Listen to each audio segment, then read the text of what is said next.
Hello friends, आज हम लोग क्लास 10th मैथ के इम्पॉर्टेंट्स एक प्रमेय है, बहुत महत्वपूर्ण प्रमेय है, थेल्स प्रमेय। उस प्रमेय को हम लोग डिस्कस करने वाले हैं और ये प्रमेय एग्जाम में कई बार आ चुके हैं और इस पर सवाल बहुत सारे बनते हैं।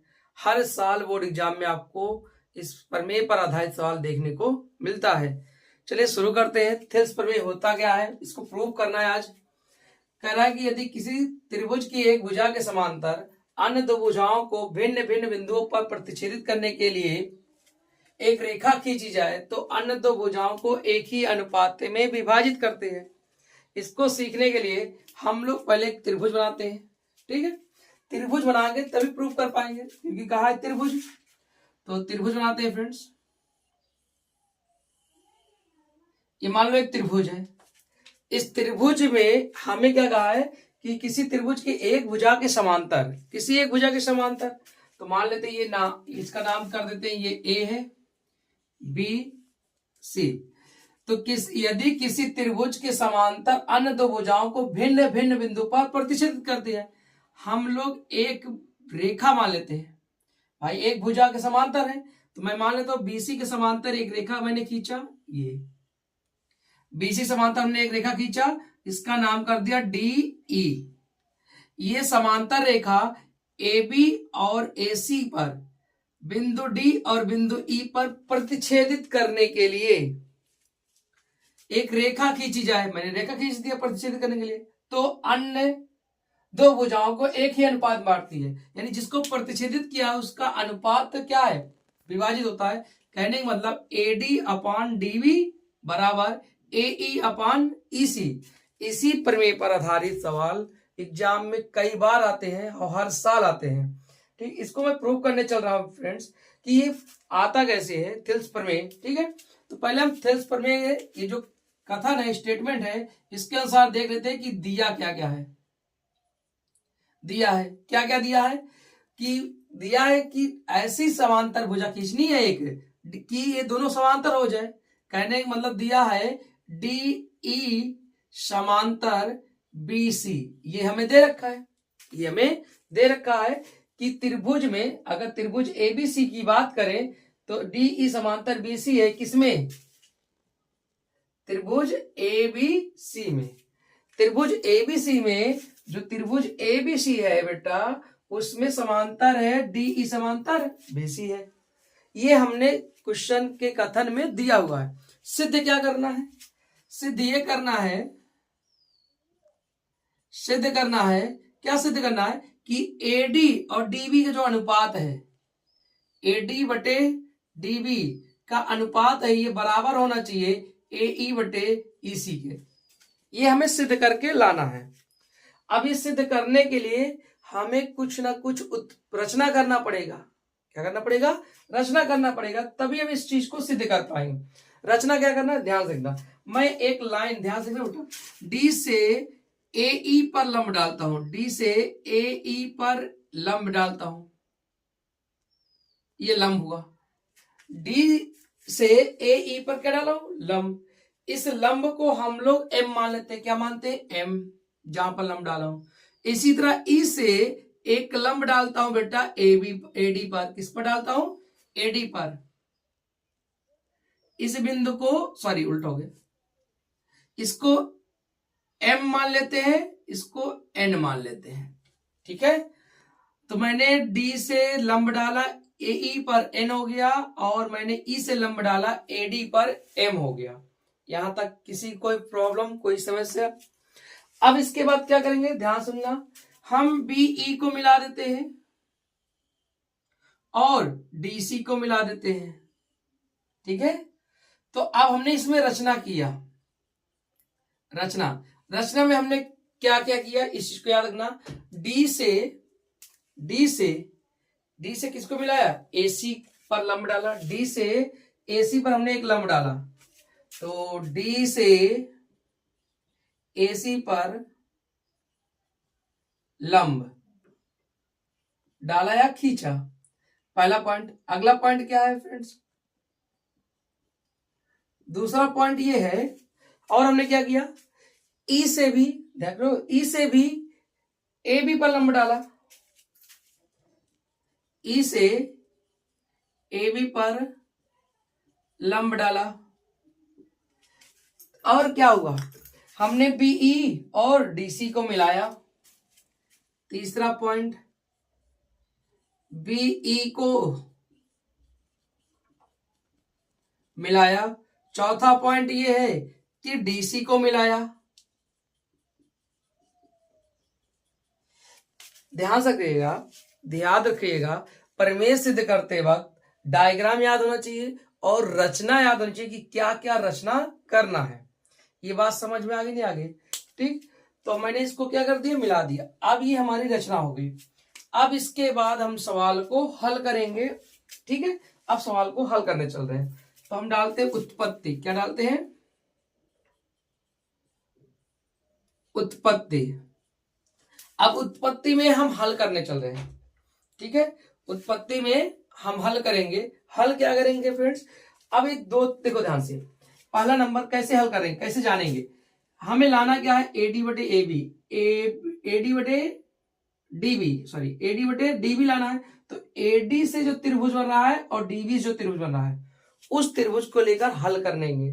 ठीक, तो हम लिखेंगे उत्पत्ति में त्रिभुज ए डी ई में, भाई ए डी ई लेंगे, ध्यान सुनना, ए डी ई लेंगे तभी तो जाके हमारा ए डी आ पाएगा, आएगा नहीं आएगा?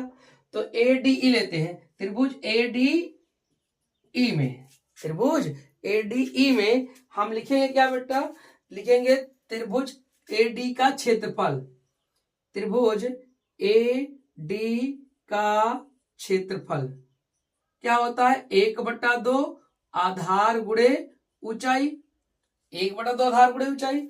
अब बताओ एडी का क्षेत्रफल निकालना है बेटा, एडीई, एडीई का क्षेत्रफल 1/2, आधार क्या होगा, अगर ये देखो इस पर हमने एक लंब डाला, आधार एडी है, लंब क्या है, ईएम है, तो आधार एडी है, आधार क्या है बेटा, एडी है, आधार हमारा एडी है और ऊंचाई मतलब लंब, ऊंचाई क्या है, ईएम है, ऊंचाई ईएम है। समीकरण 1 मान लेते हैं, समीकरण 1 मान लिए। अब इसी तरह अगला त्रिभुज लेंगे डीबीई, डीबीई, डीबीई, तो अगला लिखेंगे त्रिभुज डीबीई में, त्रिभुज डीबीई में। अब जब त्रिभुज डीबीई लेंगे आप खुद बताओ बेटा, ये अगर मैं इसको देखूं, ये चीजें त्रिभुज, इस त्रिभुज में यहां पर अधिक कोण बनेगा तो लंब हमारा बाहर जाता है। अब क्लास 9th में पढ़ चुके हो, तो बेटा जो बनेगा डीबीई में, तो हम लिखेंगे त्रिभुज डीबीई का क्षेत्रफल, क्षेत्रफल का सूत्र क्या होता है, 1/2 आधार गुणे ऊंचाई, 1/2 आधार क्या होगा इसके लिए, आधार हमारा डीबी होगा और ऊंचाई क्या होगा, ऊंचाई सेम वही चीज होगी जो पहले थी, ई एम। क्यों? क्योंकि अधिक कोण त्रिभुज है, अधिक कोण त्रिभुज ऊंचाई कहां जाती है, त्रिभुज के बाहर जाती है। ये समीकरण क्या बन गया बेटा, 2, समीकरण 2 बन गया। अब क्या करेंगे इसके बाद, समीकरण 1 और 2 को बटे में कर देंगे। ध्यान से देखना बेटा, समीकरण 1 व 2 को भाग करने पर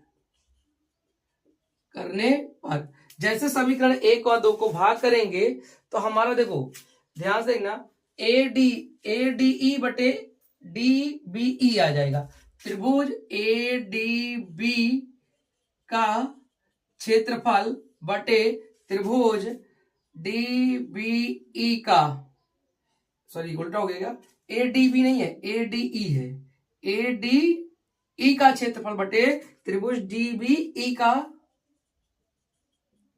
क्षेत्रफल बराबर 1, देखो जब अपान करेंगे 1/2 1/2 कट जाएगा, यानी जो आएगा एडी, देखो 1/2 1/2 कटा, ईएम से ईएम कटा, तो क्या बचा, एडी बटा डीबी। ये समीकरण बन गया हमारा 3। तो हमें एक चीज तो आ गया, एडी बटा डीबी, एक आ गया एडी बटा डीबी, एक साइड का प्रूफ करना था, एडी बटा डीबी आ चुका है। अब दूसरी साइड का प्रूफ करना है, तो सेम वही बात, दूसरी साइड प्रूफ करना है तो बेटा फिर वही त्रिभुज एई से बना हो जो त्रिभुज और ईसी से बना हो वो त्रिभुज लेना पड़ेगा। तो हम लिखेंगे बेटा फिर त्रिभुज ए डी ई तथा त्रिभुज कौन लेना है, डीईसी, डीईसी में। तो दोनों लिखेंगे। अगर मैं लिखना चाहूं डायरेक्ट कि त्रिभुज एडीई का क्षेत्रफल बटे त्रिभुज डीईसी का क्षेत्रफल, तो क्या होगा, 1/2 गुणे आधार। अच्छा बताओ, त्रिभुज एडी का बात करें तो आधार अब इसको लेना है, आधार एई को लेना है, और ऊंचाई हमारा डीएन हो जाएगा, ऊंचाई हमारा क्या हो जाएगा, डीएन हो जाएगा। तो आधार एई हो जाएगा बेटा, ऊंचाई क्या हो जाएगा, डीएन, आधार गुणे ऊंचाई। इसी तरह अगर डीईसी का लेंगे, ध्यान सुनो, डीईसी नहीं है, डीबीसी है, सॉरी डीबीई लेना है, डीबीई लेना है, डीबीई ये लेना है, सॉरी बेटा इसको लेना था, गलती हो गया, गलती हो, सॉरी ये तो सही है, डीईसी, डीईसी ये सही लिखे थे, डीईसी लेना है, डीईसी का क्षेत्रफल लेंगे। तो ध्यान देखो, मैं इसको कर रहा हूं, डी ए हो गया और ई ए हो गया और सी ए हो गया, ये इससे बना त्रिभुज लेना। तो आपको ये अधिक कोण दिखेगा, इसका लंब कहां जाएगा, बाहर की ओर। तो हमारा देखो बेस तो इसी रहेगा, बेस इसी रहेगा, लंब डीएन बन जाएगा, यानी 1/2 बेस जो होगा ई सी आएगा और लंब क्या बन जाएगा, डी एन। बोलो समझ में आया नहीं है। तो अगर मैं इसको काटूं तो 1/2 से 1/2 कट जाएगा, डीएन से डीएन कट जाएगा, यानी त्रिभुज ए डी ई का क्षेत्रफल बटे त्रिभुज डीईसी का क्षेत्रफल बराबर आ जाएगा बेटा ए ई बटे ई सी। समीकरण ये 4 बन जाएगा, समीकरण ये 4 बन जाएगा। बात समझिए, देखो यहाँ त्रिभुज एडी का क्षेत्रफल है, यहाँ भी त्रिभुज एडी का क्षेत्रफल है। अगर मैं डीबीई और डीसीई, ध्यान से ना, डीईसी और डीबीई को मैं बराबर कर पाया, इन दोनों त्रिभुज को बराबर कर पाऊंगा तो राइट हैंड बराबर हो जाएगा, सॉरी लेफ्ट हैंड बराबर हो जाएगा, तो राइट हैंड बराबर हो जाएगा, जो प्रूव करना वो आ जाएगा, नहीं आ जाएगा। तो अब चलो जल्दी से प्रूव कर लेते हैं। ध्यान से देखना बेटा, मैं अब हमारा उद्देश्य क्या है कि त्रिभुज डीबीई का क्षेत्रफल और त्रिभुज डीईसी का क्षेत्रफल बराबर कर दिखाना है। आप क्लास 9 में एक चीज पढ़े होगे कि दो पैरेलल लाइन है, दो समांतर रेखा है, अगर दो समांतर रेखाओं के बीच अनंत त्रिभुज बना दिया जाए और उन त्रिभुजों का आधार सेम रखा जाए तो सभी त्रिभुज का क्षेत्रफल क्या होता है, बराबर होता है। अगर ये डीई समांतर बीसी है, तो अगर मैं डीई को बेस मान लूं, ध्यान सुनना, डीई को बेस मान लो, तो डीई के बेस से बन रहा है त्रिभुज डीबीई और डीई के बेस से बन रहा है त्रिभुज डीसीई। समझ में? अगर ये बेस है तो इसी बेस से बन रहा है डीबीई और डीईसी बन रहा है, अर्थात दोनों का बेस एक है, तो इसका मतलब दोनों त्रिभुजों का क्षेत्रफल भी क्या है, बराबर है। तो हम यहाँ एक प्रमेय होता है, क्लास 9 में पढ़ चुके हो, क्लास 9 में क्या पढ़े हो कि दो समांतर रेखाओं के बीच, चूंकि दो समांतर रेखा के बीच बने सभी त्रिभुजों का क्षेत्रफल बराबर होता है यदि उनका आधार समान हो। क्या हो, समान हो। तो इसलिए बेटा हो, तो इसलिए अब इनका आधार डी है, तो त्रिभुज कौन सा, त्रिभुज डीबीई, त्रिभुज डीबीई तथा त्रिभुज डीईसी का आधार क्या है, डीई है, आधार डीई है। तो जब डीई है तो हम लोग जानते हैं त्रिभुज का क्षेत्रफल बराबर होगा, तो त्रिभुज डीबीई का क्षेत्रफल बराबर त्रिभुज डीईसी का क्षेत्रफल। अब इसको समीकरण 5 मान लेंगे। अब समीकरण 5 का मान उठा के समीकरण 6 में रखेंगे, चाहे 5 का 3 में रख लो, चाहे 5 का 4 में रख लो, तो LHS बराबर हो जाएगा, फिर RHS आ जाएगा। आप यहां पर देख लीजिएगा आगे, उसके आगे का पॉइंट, क्योंकि आपको नीचे दिखेगा नहीं, यहां पर देख लीजिएगा आगे, ठीक है। तो लिखेंगे समीकरण 5 का मान 4 में रखने पर, तो 4 में रखेंगे तो हो जाएगा त्रिभुज ADE का क्षेत्रफल बटे, अब देखो DEC जहां है वहां पर लिखते हैं त्रिभुज DBE, वहां हम लिख सकते हैं क्या, त्रिभुज DBE, तो लिख देंगे त्रिभुज DBE का क्षेत्रफल मान रख दिए। समीकरण 5 व 4 से लिख लो, ज्यादा अच्छा है। समीकरण 5 व 4 से, तो बेटा 5 में 5 का जो मान है वो 4 में रख रहा हूं, तो त्रिभुज ADE का क्षेत्रफल त्रिभुज DBE का क्षेत्रफल बराबर हो जाएगा AE अपान EC। ये समीकरण के बन जाएगा बेटा आपका, ये समीकरण आपका बन जाएगा 5 हो गया, ये 6 बन जाएगा। अब समीकरण 6 और 3 को देखो, गौर से देखो, समीकरण 6 और 3 को AD की क्षेत्रफल, DB के क्षेत्रफल, यानी दोनों क्षेत्रफल बराबर है, RHS बराबर है, तो LHS भी बराबर होगा। तो अब लास्ट में लिख देंगे समीकरण 3 व 6 से, समीकरण 3 व 6 से, समीकरण 3 व 6 से क्या होगा बेटा, दोनों RHS बराबर है, LHS बराबर है, तो RHS भी बराबर हो जाएगा। 6 से क्या सिद्ध होता है कि AD बटे DB बराबर AE बटे EC, यही हमारा क्या है बेटा, थेल्स प्रमेय है। ये क्या है, थेल्स प्रमेय है। इससे छोटा, इससे आसान हमें नहीं लगता कुछ हो सकता है, बहुत इजी है। क्या किया है बेटा, सबसे पहले रचना की है, फिर इधर AD से बने त्रिभुज जो है और फिर DE में बना त्रिभुज, दोनों का क्षेत्रफल निकाला, जो ऊंचाई थी बराबर थी। इसके बाद AE से बना त्रिभुज और ED से बना त्रिभुज का क्षेत्रफल निकाला।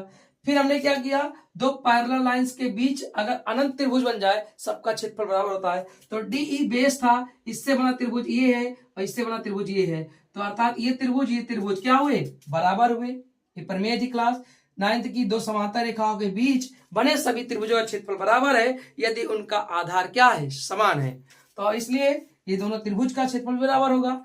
फिर मैंने इस समीकरण का मान 5 रखा, 5 को समीकरण मान उठा के 6 में रखा और 6 आया, और 6 और 3 से दिख रहा था कि LHS बराबर है तो RHS बराबर है। जब RHS बराबर हो गया तो यही थेल्स प्रमेय था। अब हमें रिजल्ट में क्या याद रखना है, रिजल्ट में यह रखना है कि अगर दो समांतर हैं, हमने प्रूव कर दिया, अगर किसी त्रिभुज की दो भुजाएं जैसे यहाँ पर DE समांतर BC है, तो हमेशा रखना इन दोनों भुजाओं का अनुपात बराबर होगा, ठीक। और इसका उपयोग सवाल में बहुत सारा लगता है। उम्मीद करूंगा कि आपको थेल्स प्रमेय बहुत अच्छे समझ में आई होगी। अब इस पर आधारित मैं सवाल एक दो भी करा देता हूं ताकि आपको क्लियर हो जाए कि ये प्रमेय कैसे लगती है सवाल में, कि कैसे सवाल आते हैं बोर्ड एग्जाम में।